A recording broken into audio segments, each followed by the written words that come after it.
தூங்குறவங்களுக்கு குழம்பு வச்சிருவாங்கன்னு சொல்லி குழம்பு வைக்கிறது மாதிரி கேட்கும். அதனால தான் தூங்காதீங்கன்னு சொல்கிறேன். மறுபடியும் பாஸ்டர் இன்னைக்கு என்ன மெசேஜ், ஏதோ குழம்பு வச்சாரு அப்படின்னு சொல்லிடுவாங்க பாருங்க. கவனிக்கிறீங்களா? சிலர்கிட்ட ஒரு நாள் ஒரு ஆள்கிட்ட இன்னைக்கு மெசேஜ் எப்படி இருந்ததுன்னு கேட்டால் நல்லா இருந்தது. என்னன்னா அவங்க எப்படி தெரியுமா, இந்த அல்லேலூயா சொல்லுவோம் பாருங்க, அப்போ எழும்பி இருக்கிறாங்க. கரெக்டாக ஒரு 3 பாயிண்ட் சொல்லிட்டாங்க. நான் பார்த்தேன், ஆனால் முக்கியமான நடுவில் நிறைய சொல்லலையே. பார்த்தா நான் எங்கெங்க அல்லேலூயா சொன்னனோ அங்கங்கே அப்படி உள்ள போயிருக்கு. அப்படி இருக்கக்கூடாது. 2 மணி நேரம் தான் ஆராதிக்கிறோம், அப்படி தானே? விழிப்போடு இருந்துருவோமே. வீட்டில் போய் இன்னைக்கு சண்டே தானே, நல்லா சாப்பிட்டு தூங்குங்க. அதுக்கப்புறம் உங்களை யார் தொந்தரவு பண்ணுறது? இங்கேயே ஆரம்பித்தாதான் பிரதர் வீட்டில் அதையே கண்டினியூ பண்ண முடியுது. நாங்கள் அதுக்கு தான் வாரோம். வீட்டில் தூக்கமே இல்லை, இங்கேயே அதே பிரசன்னத்தோட போய். அது வேற, நித்திரை மயக்கம் சரியில்லை, விழித்திருக்கணும். அதான் திரும்ப சொல்கிறேன். அல்லேலூயா. அப்போ ராஜாவுடைய இருதயம் குழம்பி போச்சு. அவன் தன் ஊழியக்காரரை அழைத்து, நம்முடையவர்களில் இஸ்ரவேல் ராஜாவுக்கு உளவாளி நம்மக்கிட்டயே எவனோ ஒருத்தன் இருக்கிறான்டா, இதை சொல்லி கொடுக்கறதுக்குன்னே ஒருத்தன் இங்க வேலை பார்க்குறான். அந்த துரோகியை கண்டுபிடிக்கணும். எப்படி? இப்ப உள்ளுக்குள்ள பிரச்சனை வருது. நீயா சந்தேகம் வருது. நீயா போய் சொன்ன நான் இங்க பிளான் பண்றேன், அவனுக்கு எப்படி தெரியுது? எனக்கு சொல்ல மாட்டீங்களா? யாருன்னு சொல்ல மாட்டீங்களா அப்படின்னு கேட்டா 12வது வசனம் சொல்லுது, அப்பொழுது அவன் ஊழியக்காரன், அப்படி இல்லை, ஹலோ ராஜா, நம்ம இல்லை, நாங்க எல்லாம் உங்களுக்கு உண்மையா தான் இருக்கிறோம். நாங்க எல்லாம் உண்மை, எதுவுமே லீக் அவுட் ஆகக்கூடாதுன்னா ஒவ்வொரு பிளானுமே பண்றோம். ஒரு நாள் வீட்டில் பிளான் பண்ணா, ஒரு நாள் குகையில பிளான் பண்றோம், யாரும் கேட்க கூடாதுன்னு. புரியுதா? என்னெல்லாமோ செய்யறோம். நம்ம இல்ல, நீர் உம்முடைய பள்ளி அறையிலே பேசுகிற அப்படின்னா, உன் வீட்டில் பெட்ரூம்ல பேசுறது கூட, ஹலோ, இஸ்ரவேலில் இருக்கிற தீர்க்கதரிசியாக எலிசா இஸ்ரவேலின் ராஜாவுக்கு அறிவிப்பான். இப்போ இந்த காலகட்டத்தில் இதை சொன்னா ஒரு லாஜிக் இருக்கு. இங்க பேசுறது அங்க கேட்குது அப்படின்னு சொன்னா, அப்படின்னா இன்னைக்கு அவ்வளோ டெக்னாலஜிஸ் வந்துருச்சுன்னு வச்சுக்கோங்களேன். இப்போ நம்ம இங்க பேசுறத உலகத்தில் இருக்கிற எல்லாரும் கேட்க முடியும். ஆமாவா இல்லையாங்க? ஆமா, நாம 4 பேர் பேசுறத கேட்க முடியும் ஏதோ ஒரு விதத்தில். சில நேரத்தில் நேரடியாக நாம செய்கிற காரியங்கள், சில இடத்துல மறைமுகமா போனை ஆன் பண்ணி வச்சுட்டு பாக்கெட்ல இருந்தா போதுமே, இங்க பேசுறது அங்க கேட்கும். இப்ப நிறைய டெக்னாலஜிஸ் வந்துருச்சு. ஆனா எலிசா காலத்துல போனும் கிடையாது, எந்த தொலைத்தொடர்பு காரியங்களும் கிடையாது.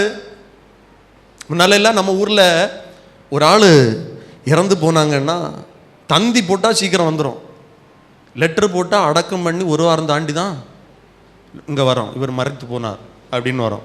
இப்ப அப்படி இல்லை, டக்குன்னு வந்துடுது. எலிசா நாட்கள் எதுவுமே கிடையாது. ஆனா பெட்ரூம்ல பேசுறது அங்க கேட்குது. கவனிக்கிறீங்களா? பிசாசு அந்தரங்கத்தில் செய்கிற ஆலோசனைகளை கர்த்தர் நமக்கு வெளிப்படுத்தி தருவார், வெளியரங்கமாக்குவார். எனக்கு அன்பான கர்த்தருடைய பிள்ளைகளே, இவன் இஸ்ரவேல் ராஜாவுக்கு அறிவிப்பான் என்றான். உடனே அப்பொழுது அவன், நான் மனுஷரை அனுப்பி அவனை பிடிக்கும்படி நீங்கள் போய் அவன் எங்கே இருக்கிறான். இப்போ பாருங்க, ட்ராக் மாறுது. முதல்ல இஸ்ரவேலின் ராஜாவை அடிக்கணும் அப்படின்னு யோசிக்கிறான். இப்போ என்ன சொல்றான்னா, முதல்ல இவனை தீர்த்து கட்டணும். இப்போ அவன் டார்கெட் ஃபர்ஸ்ட்ல எங்க இருந்துன்னா இஸ்ரவேலின் ராஜா. இப்ப ட்ராக்கே மாறுது. ஓஹோ, நீயா போட்டு கொடுக்கிற, அப்ப இவனை முதல்ல தீர்த்து கட்டணும்டா. கவனிக்கிறீங்களா? இன்னைக்கு ஏன் ஊழியர்களுக்கு விரோதம் அவ்வளவு போராட்டம், பாடுகள்? இங்க உங்களுக்கு முன்னால நாங்க நின்றுட்டு இருக்கிறோம். நீங்க நினைக்கலாம், நீ பாஸ்டர் நல்லா இருக்கிறோம் ஆண்டவருடைய கிருபையினால. அந்த ஆவிக்குரிய போராட்டத்தில் நாங்கள் வாழ்ந்து கொண்டிருக்கிறோம். டெய்லி அந்த பேட்டில் இருக்கிறோம். பாருங்களேன், எலிசா நல்ல காரியம் தான் செஞ்சாரு. ஆனா இப்ப எலிசாவுக்கு விரோதமா ஒரு கூட்டம் கூடுது. இப்ப ராஜாவை விட்டுட்டாங்க, ராஜாவுக்கு மேல பார்வை இல்லை. இப்ப ஊழியக்காரன் மேல, எலிசா தீர்க்கதரிசிக்கு மேல பொறாமை, வன்கண். இன்னைக்கு பாருங்க, நிறைய பொறாமையின் ஆவிகள், வன்கண்ணின் ஆவிகள் ஊழியம் செய்கிற தேவனுடைய பிள்ளைகளுக்கு விரோதமாக தான் இருக்கு. எப்படியாவது இவங்களை வீழ்த்திடணும். இது இங்க டச் பண்ணா இதை வீழ்த்திட்டு அந்த குடும்பம் நிக்காது. ஏன்னா இவர் தான் ஆலோசனை கொடுக்கிறாராக்கும். இவர் தான் கர்த்தருடைய வார்த்தையை சொல்றாராக்கும். இவர் தான் அந்த குடும்பத்திற்கு திறப்பில் இருந்து ஜெபிக்கிறாராக்கும். பிசாசுக்கு வஞ்சகத்தை பாருங்களேன். இன்னைக்கு ஊழியர்களுக்கு பலவீனத்தை கொடுத்து விசுவாசிகளுக்காய் குடும்பங்களுக்காய் ஜெபிக்க விடாதபடிக்கு சத்துருவானவன் இன்னைக்கு வகை தேடி சுற்றி திரிகிறான். இப்ப எலிசாவுக்கு விரோதமாக ஆளை அனுப்பி பிடிக்கும்படி எங்க இருக்கிறான் பாருங்க. அங்க சொல்லப்படும் அவன் தோத்தானில் இருக்கிறான் அப்படின்னு சொல்லு. வார்த்தையெல்லாம் ரொம்ப முக்கியம் பாருங்க. நான் தோத்தான்னு சொல்லும்போது உங்களுக்கு வேற மாதிரி கேட்டக்கூடாது. தூங்குறவங்களுக்கு சொல்றேன். அல்லேலூயா. எங்க இருக்கிறான்? அது இடத்துக்கு பேரு நாம் தோற்று போவது இல்லை. ஆமீன் சொல்லுங்க. அப்பொழுது அவன் அங்கே குதிரைகளையும் ரதங்களையும் பலத்த இராணுவத்தையும், குதிரை ரதம் பலத்த இராணுவம் ஒரு ஊழியக்காரனுக்கு விரோதமா. இன்னைக்கு பாருங்க, தேசம் முழுவதிலும் ஒரு பெரிய ஆலோசனை செய்யப்பட்டு ஊழியங்களுக்கு விரோதமாக அனுப்பிக்கிட்டே இருக்கிறாங்க. பலத்த இராணுவம் இந்த சபைக்கு விரோதமா, இந்த ஊழியத்துக்கு விரோதமா, இந்த ஊழியக்காரனுக்கு விரோதமா, இந்த மிஷனரிக்கு விரோதமா, இல்ல சுவிசேஷனுக்கு விரோதமா, துண்டு பிரதி கொடுக்கிறவங்களுக்கு விரோதமா, இவங்களை ஏதாவது செஞ்சு இவங்களுக்கு என்ன வீக்னஸ் கண்டுபிடிச்சு இவங்களை அழிச்சிடணும். பலத்த சேனைய இராணுவத்தை எலிசாவுக்கு விரோதமா. எலிசாவுக்கு கிட்ட இராணுவமும் கிடையாது, எலிசாக்கு கிட்ட பட்டயமும் கிடையாது, எலிசாக்கு கிட்ட ஆள் பலமும் கிடையாது. எலிசா பாட்டுக்கு ஊழியம் செஞ்சுட்டு ஊழியமா ஆண்டவரை மகிமைப்படுத்தணுமா, ஆண்டவருடைய வார்த்தையை கொஞ்சம் தீர்க்கதரிசியின் புத்திரர்கள் இருப்பாங்க, அவங்க கிட்ட பல ஏற்பாட்டு காரியங்கள், அந்த பலி காரியங்கள் இதெல்லாம் பிரசன்ட் பண்ணணுமா, இந்த வேலையை தான் செஞ்சுட்டு இருந்தார். ஹலோ, கவனிக்கிறீங்களா? இன்னைக்கு சத்துரு எளிதா ஊழியக்காரங்களை எதுக்கு அவன் மறைமுகமாக டார்கெட் பண்ணுறான்னா, இவனை அடித்தா இவன் திரும்பி அடிக்க போகிறதில்ல, இவனை போல ஒரு அப்பாவி இல்லை. உண்மைதான், ஊழியக்காரங்க திரும்பி அடிக்க மாட்டாங்க. விசுவாசிகளுக்கும் சொல்கிறேன், நான் ஊழியன் விசுவாசின்னு பிரித்து பேச விரும்பல. விசுவாசிகளும் அப்படி தான் இருக்கணும். இன்னைக்கு கிறிஸ்தவரில் ஏன் அடிக்கிறான்? எனக்கு ஒரு சகோதரி எனக்கு சொன்னாங்க பாருங்க, அவன் என் வீட்டு பக்கத்தில் பயங்கர பிரச்சனை பாஸ்டர், என் சொந்தக்காரர் என்ன தொந்தரவு பண்ணிக்கிட்டே இருக்கிறாரு, திரும்ப திரும்ப பிரச்சனை கொடுத்துட்டே இருக்கிறார். ஆனால் நான் மௌனமா இருக்கிறேன். ஏன்னா நீங்க டெய்லி சர்ச்சில் பேசுவீங்க, நாம எதிர்த்து பேசக்கூடாது, சண்டை போடக்கூடாது, எனக்கு கோபம் வரும், ஆனால் ஆண்டோடைய வார்த்தை கீழ்ப்படியணும். நான் இப்படி இருக்கிறதுனாலே திரும்ப திரும்ப அடிக்கிறான் பாஸ்டர், திரும்ப திரும்ப பிரச்சனை. அப்படிதாங்க அவன் அப்படி நினைக்கல. நம்ம திரும்ப அடிக்கலாம். நம்ம திரும்ப அடிச்சிட்டோம்னா ஆண்டவர் சும்மா இருப்பாரு. நம்ம சும்மா இருந்தா கர்த்தர் நமக்கு ஆயத்தம் பண்ணுவார். எத்தனை பேர் ஆமென் சொல்லுவீங்க? ஊழியக்காரங்க அடிக்க மாட்டாங்க, விசுவாசிகள் அடிக்க மாட்டாங்க, உண்மை கிறிஸ்தவர்கள் திரும்ப பேச மாட்டாங்க. நீ 4 வார்த்தை பேசினா நானும் 40 வார்த்தை பேசுவேன்னு எந்த விசுவாசி உண்மை கிறிஸ்தவன் சொல்ல மாட்டான், சொல்லக்கூடாது. கர்த்தருடைய வார்த்தை அப்படிதான் சொல்லு. பதிலுக்கு பதில் நம்ம செய்யக்கூடாது, சரிக்கு சரி கட்டுகிறவர் அவர். இப்ப எலிசாவுக்கு விரோதமாய் திரளான ஜனங்கள் வந்து நிக்கிறாங்க, ஒரு பெரிய ரதம் வந்து நிக்குது, வளைந்து கொண்டார்கள், சுத்தி போட்டாச்சு, சுத்தி நிக்கிறாங்க, வெளியே வரக்கூடாது. இவன் எந்த ஏரியாவில் நம்ம இந்த பர்டிகுலரா இந்த இடத்துல நின்னாதானே அவனுக்கு தெரிஞ்சு வெளியே போவான். இப்போ சுத்தி நின்னுட்டோம்னா இவன் எப்படி வெளியே வருவான்? இப்படிதான் மறைமுகமா நமக்கு விரோதமா, தேவனுடைய பிள்ளைகளுக்கு விரோதமா, தேவனை ஆராதிக்கிற தேவனுடைய பிள்ளை, நான் உங்களுக்கு சொல்றேன், உங்களுக்கு விரோதமா இப்படி பிரச்சனைகளை பிசாசு கொண்டு வருவான். அதனால கலங்காதீங்க. சில சொல்றீங்கல்ல, எங்க பார்த்தாலும் பிரச்சனை பாஸ்டர், சுத்தி பார்க்கிறேன் என்னது போறதுக்கு வழியே இல்லை, திராணிக்கு மேலான சோதனை அப்படின்னு சொல்றீங்க. ஆண்டவர் திராணிக்கு மேலாக கர்த்தர் நம்மை சோதிக்கப்பட விட மாட்டார். ஆமே. அந்த அந்த பிரச்சனையிலிருந்து தப்பும்படி ஒரு போக்கை, அந்த வார்த்தை அழகா இருக்கு பாருங்க. ஆமா, தப்பு வைக்கிறதற்கான வழியே இல்லைன்னு நம்ம சொல்ல முடியாது, தீர்மானிக்க முடியாது. கர்த்தருடைய பார்வையில் அநேக வழிகள் இருக்கிறது. கர்த்தர் நம்ம வெளியே கொண்டு வருவார். இப்ப சுத்தி பார்த்தா பிரச்சனை. 14வது வசனம், அப்பொழுது அவன் அங்கே குதிரைகளையும் ரதங்களையும் பலத்த இராணுவத்தை அனுப்பினான். அவர்கள் ராக்காலத்திலே பாருங்க, பிசாசு எப்பவுமே பகல்ல வரமாட்டான். எப்போ வருவான்? தூங்குறவங்க எல்லாம் சத்தத்தை உயர்த்தி அல்லேலூயா சொல்லாதீங்க அப்படின்னா எல்லாருமே தூங்குறீங்களே, கவனிக்கல நீங்க நான் சொன்னதை? சத்தமா எல்லாரும் சொல்லுங்க அல்லேலூயா, ஸ்தோத்திரம். சரி, இப்போ என்ன சொல்லப்பட்டிருக்கிற ராக்காலத்தில்? அப்போ பைபிள் சொல்லுது இரவில் உண்டாகும் பயங்கரம். பிசாசு இரவில் தான் என்னத்தை கொண்டு வரான் தெரியுமா? பயங்கரங்களை கொண்டு வருகிறான். இரவில் நடுஜாமத்தில் நம்ம ஏன் ஜாமக்காரனாய் விழித்திருந்து ஜெபம் பண்ணணும்?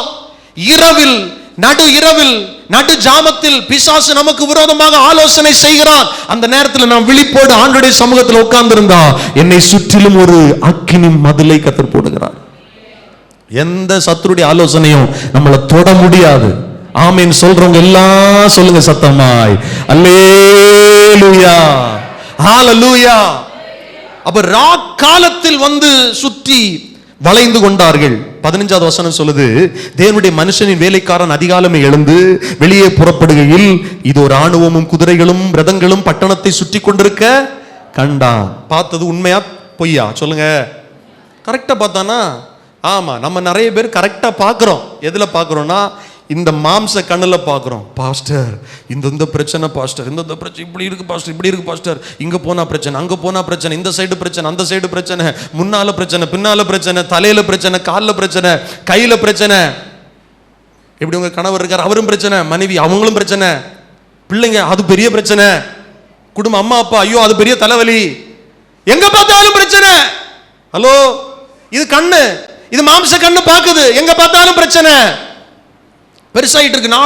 நாளடைய பிரச்சனை பெருசாகுதே தவிர பிரச்சனை குறையவே இல்லை. நான் சொல்லுவேன், உங்க கண்ணால மாம்ச கண்ணால நீங்க பார்க்க பிரச்சனை சின்னது ஆகாது, பிரச்சனை பெருசாகிட்டே தான் இருக்கும். எத்தனை பேர் ஆமேன்னு சொல்லுவீங்க? இந்த மாம்ச கண்ணுல பாருங்க, தூரத்தில் இருக்கிற ஒருத்தர் சின்னதா தெரிவார், பக்கத்துல வர வர அது என்ன ஆகுது, பெருசாகுது. பிரச்சனைக்கு பக்கத்துல போக போக இந்த மாம்ச கண்ணு பெருசா பாக்குது. உங்க பலவீனத்தை பெருசா பிசாசு காட்டுவான், உங்க கடன் பாரத்தை பெருசா காட்டுவான், வறுமையை, பொருளாதாரத்தை, உங்கள் தேவைகளை பெருசா மலை போல் இவ்வளவு தேவை இருக்கு பாஸ்டர், என்னெல்லாம் நான் செய்ய போறேன்னு தெரியலையே, இன்னும் நான் ஒண்ணுமே செஞ்சு முடிக்கலையே, என் பிரச்சனை இவ்வளவு பெருசா இருக்கு, இப்படி காட்டுவான். இந்த எலிசாவுடைய மனுஷன் அந்த ஊழியக்காரன் பார்த்தது கரெக்ட் தான். என்ன சொல்றான், இது ராணுவம் வந்திருக்கு, குதிரை வந்திருக்கு, ரதம் வந்திருக்கு, நம்முடைய பட்டணத்தை சுற்றி அவங்க நிற்கிறார்கள். அப்பொழுது வேலைக்காரன் என்ன சொல்றான், நம்ம சொல்றது போல ஐயோ, சத்தமா சொல்லுங்க, இன்னும் சத்தம், அதான் நமக்கு பழக்கப்பட்டதாச்சு, நல்ல சத்தமா சொல்லுங்களேன், ஐயோ ஐயோ ஐயோ. அடிக்கடி சொல்ற வார்த்தை இல்ல, அடிக்கடி விசுவாசிகளை வாயிலிருந்து வரக்கூடாத வார்த்தை, அடிக்கடி பேசக்கூடாத வார்த்தை இது. அவன் சொல்றான் ஐயோ போச்சு, எல்லாம் போச்சு. ஒரு தலைவலி வந்துருச்சுன்னா ஐயோ, வயிற்று வலி வந்துருச்சு ஐயோ. எப்ப நம்ம நினைச்சிட்டு இருக்கிறது எப்படி தெரியுமா, எப்படா பிரச்சனை வர இந்த வார்த்தையை யூஸ் பண்ணிடலாம், அழகா சொல்லிடலாம், ஐயோ ஈஸியா சொல்லிடலாம், அழகா இருக்கு ஐயோ. அவன் பார்த்த உடனே ஐயோ, என் ஆண்டவனே. அப்படியே நம்ம பேசுற வார்த்தைகள், பாஸ்டர் என்னை குறி வச்சு தாக்காதீங்கன்னு சொல்லாதீங்க, உங்களை பத்தி எனக்கு ஒண்ணுமே தெரியாது, பொதுவாக சொல்கிறேன். நானும் சில நேரத்தில் முன்னாடியெல்லாம் யூஸ் பண்ணியிருக்கிறேன், நான் என்ன செய்வேன் ஆண்டவரே. இப்போ சில சூழ்நிலையில் கேட்க தோணுதெல்லாம் இல்லையா, நம்ம இந்த உலகத்தில் தானே இருக்கிறோம், மாம்சத்தில் தானே இருக்கிறோம். சில பிரச்சனை என்ன செய்வோம் ஆண்டவரே, இவ்வளோ தேவை இருக்குது, இவ்வளோ பொருள் தேவை இருக்குது, இவ்வளோ பண தேவை இருக்கு, இவ்வளோ பேர் என்ன நெருக்குனாங்கிற, இவ்வளோ பேர் என்ன நிந்திக்கிறாங்களே, இவ்வளோ பேர் நான் சொல்கிறதுக்கு எல்லாத்துக்கும் பிரச்சனையை பண்ணுறாங்களே, நான் என்ன செய்வேன் ஆண்டவரே. கேட்குறோமா இல்லையா? என்ன செய்வோம்? நம்மளால ஒன்றும் செய்ய முடியாது. சொல்லுங்க பக்கத்தில் பார்த்து, ஒன்றும் நடக்காது, நீ நினைக்கிறது ஒன்றும் நடக்காது, உன்னால ஒன்றும் செய்ய முடியாது.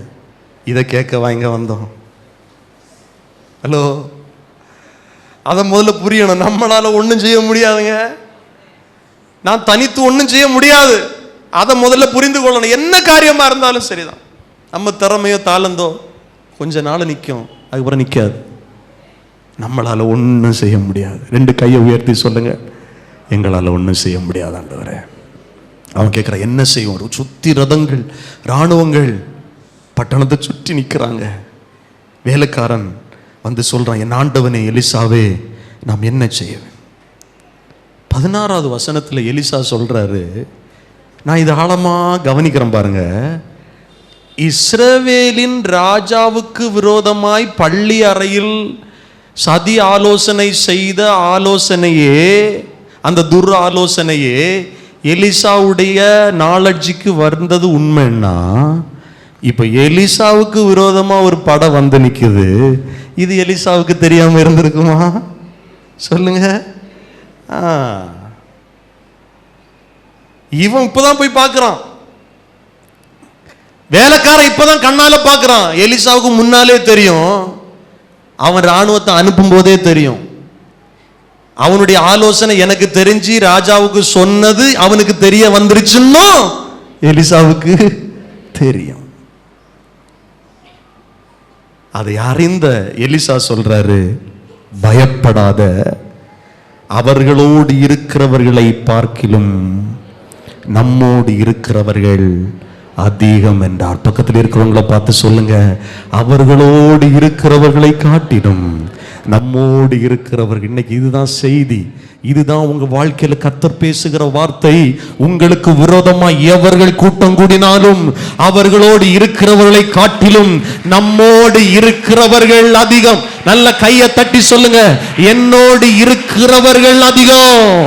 ஆமென், ஆமென். எனக்கு விரோதமா வானமண்டலத்தின் சேனையே வரலாம், எனக்கு விரோதமா துரைத்தனங்களே வரலாம், அதிகாரங்களே வரலாம், பிசாசின் படைகளே வரலாம். ஆனால் அந்த காரியங்களை விட எனக்குள் இருக்கிற இயேசு பெரியவர். என்னோடு இருக்கிறவர்கள் அதிகம். எனக்காய் தம்முடைய தூதர்களுக்கு கட்டளையிடுவார், என் பாதம் கல்லில் இடராதபடிக்கு அவர்கள் என்னுடைய கால்களை தங்களுடைய கரங்களில் ஏந்தி கொண்டு போவார்கள். ஆமென், ஆமென். நம்பிக்கை இருக்கா? ஆமென். நம்பிக்கை இல்லைன்னா பயந்துரும், ஐயோன்னு கூப்பிடுவோம். நம்பிக்கை இருந்தா சொல்லுவோம், பைபிள் சொல்லு, உன் வழிகளில் எல்லாம் உன்னை காக்கும்படி உனக்காக தம்முடைய தூதர்களுக்கு கட்டளையிடுவார். நாம் டிராவல் பண்ணும்போது, பைக்கில் போகும்போது, நான் கார்ல போகும்போது, நான் நடக்கும்போது, நான் தனியா போகல, என்னை சுற்றிலும் தேவ தூதர்கள் என்னை பாதுகாக்கும்படிக்கு என்னை சூழ்ந்து நிற்கிறார்கள். பரலோக சேனையை விட இந்த பூமியில் இருக்கிற அதிகாரங்கள் எம்மாத்திரம். ஆமென். மனுஷ சூழ்ச்சிகளும் பிசாசின் கிரியைகளும் எம்மாத்திரம். சொல்லுங்கள் தைரியமாய், என்னோடு இருக்கிறவர்கள் அதிகம். சத்தம் போடுற கோலியாத்து, உருவத்தை காட்டுற, தோரணையை காட்டுற, பயம் காட்டுற, நீ நிந்திக்கிற இஸ்ரவேலின் தேவனாகிய கர்த்தருடைய நாமத்தில் நான் வருகிறேன். வேணா, உனக்கு அவுட்லுக்கை விட எனக்குள்ள இன்னர் லுக் ரொம்ப பெருசு. எனக்கு உள்ள இருக்கிறவர் பெரியவர். நீ வெளி தோரணத்தை காட்டுற, நீ என் இருதயத்தை பார்க்கல பாரு. எனக்குள்ள இருக்கிறவர் உலகத்தை படைத்தவர். நீ வெளி தோரணத்தை தான் காட்ட முடியும், நீ சத்தம் தான் போட முடியும், நீ என்ன பயமுறுத்த தான் முடியும். எனக்கிட்ட பட்டயம் இல்லை, உனக்கிட்ட பட்டயம் இருக்கலாம். இப்ப எலிசா கிட்ட பட்டயம் இல்லை, தாவீது கிட்ட பட்டயம் இல்லை. தாவீது சொல்றாரு, உன் பட்டயத்தை வச்சு உன்னை வெட்ட போறோம் பாரு. நீ எதுக்கு தெரியுமா பட்டயத்தை நீ காலையில் எடுத்துட்டு வந்த? உன்னை கொலை செய்யும்படி எடுத்துட்டு வந்திருக்கிற. பைபிள் என்ன தெரியுமா, உனக்கு விரோதமாய் உருவாக்கப்படுகிற எந்த ஆயுதமும். ஆமான் பண்ணுன தூக்கு மரத்தில் ஆமானே. எத்தனை பேர் ஆமேன்னு சொல்லுவீங்க? முதல்ல சொன்னேன், துர் ஆலோசனைகள் நமக்கு விரோதமாக வைக்கப்படும் போது கர்த்தர் அதை நமக்கு வெளிப்படுத்துவார். இதுவரையிலும் நம்ம விழாம கர்த்தர் பாதுகாத்த அவருடைய ஆலோசனை தாங்க, அவருடைய நடத்துதல். அந்த எச்சரிப்பின் சத்தத்தை கேட்டு நீங்க உங்களை காத்து கொள்ளணும் பாருங்க. நமக்கு விரோதமா எழும்புகிற பிசாசு குழம்பி போவான். ஆமென். நமக்கு விரோதமா எவர்கள் கூட்டம் கூடினாலும் அவர்களோடு இருக்கிறவர்களை விட நம்மோடு இருக்கிறவர்கள் அதிகம். தொடர்ந்து அடுத்த வாரத்தில் இதை தொடர்ந்து நம்ம தியானிக்க போகிறோம். அப்படி எல்லாரும் எழுந்து நிற்கலாமா? ஆண்டவருக்கு நன்றி சொல்லலாமா? எவ்வளோ ஒரு அற்புதமான வார்த்தை பாருங்க. இன்னைக்கு உங்களை என்கரேஜ் பண்றேன். பிரதர், நீங்க தனியா இல்லை பிரதர், உங்க கூட கர்த்தர் இருக்கிறார். கர்த்தர் இருக்கிறாருன்னு சொல்றதை விட அவர் அனுப்பின சேனை இருக்கிறது. ஆமே.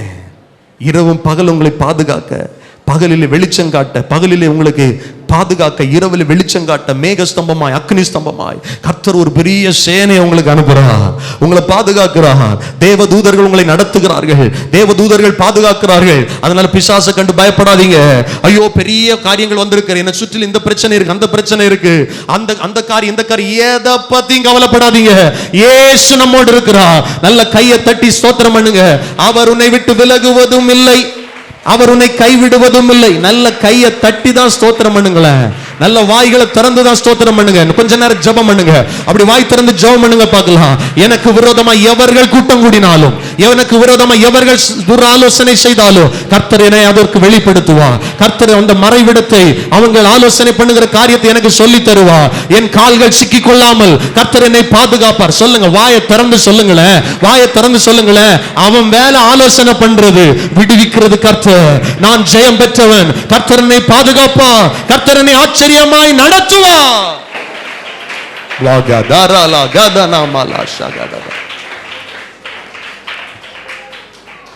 எந்த மறைவிடங்கள் ரகசிய செயல்களா இருந்தாலும், அதான் யோபு ஒரு வார்த்தை சொல்லுவாரு, கர்த்தருடைய ரகசிய செயல் என் கூடாரத்துக்கு மேல இருந்தது. கர்த்தருடைய ரகசிய செயல். ரகசியத்தை யாருக்கு சொல்லுவார் தெரியுமா? சிநேகிதனுக்கு சொல்லுவார். என் சிநேகிதனாகிய ஆபிரகாமுக்கு மறைப்பேனும். ரெண்டு கையை உயர்த்தி சொல்லுங்க, ஆண்டவரே என்னை அப்படி மாத்துங்கப்பா. உங்க கூட இருக்கிற உறவுல நான் இன்னும் சீர் பொருந்தணும். எலிசாவுக்கு தேவனோடு இருந்த உறவுனால தான் ஆண்டவர் சொன்னாரே தவிர, எலிசா பெரிய மனுஷன் அப்படி சொல்லலைங்க. பெரிய மனுஷங்கிட்ட கர்த்தர் சொல்லணும்னு இல்லை, கர்த்தருக்கு பயப்படுகிறவர்கள் மேல அவருடைய ரகசிய செயல் இருக்கிறது. நீங்க கர்த்தருக்கு பயப்படுகிறது உண்மைன்னா கர்த்தர் காரியங்களை வெளிப்படுத்தி தருவார். கர்த்தர் உங்கள் வாழ்க்கையில் எதிர்கால திட்டங்களை சொல்லுவார். மறைவான சதி ஆலோசனைகளை நிர்மூலமாக்க கர்த்தர் உங்களுக்கு நல்ல எச்சரிப்பின் சத்தத்தை தருவார். நீங்கள் காத்துக்கொள்ள பிசாசு குழம்பத்தக்கதாக, பிசாசு வெட்கப்படத்தக்கதாய் என் தேவன் உங்களுக்கு ஆயுதம் பண்ணுவார். என் தேவன் உங்களுக்காய் வழக்காடுவார். என் தேவன் உங்களுக்காய் நிற்பார். ஆமென், ஆமென். நல்ல ஆண்டவரே, நீ சொன்ன நல்ல வார்த்தைகளுக்காய் ஸ்தோத்திரம். தொடர்ந்து உங்க கரம் எங்களோடு இருக்கட்டும் ஆண்டவரே. அவர்களோடு இருக்கிறவர்களை காட்டிலும் நம்மோடு இருக்கிறவர்கள் அதிகம். நன்றி சொல்லுகிறோம் அப்பா. வார்த்தைகளின்படி உற்சாகமாய் உமக்காய் வாழ எங்களுக்கு கிருபை தாரும். தொடர்ந்து திருவிருந்து பகுதி கர்த்தர் ஆசீர்வதியும். இயேசுவின் நாமத்தில் ஜெபிக்கிறோம் நல்ல பிதாவே. ஆமென், ஆமென்.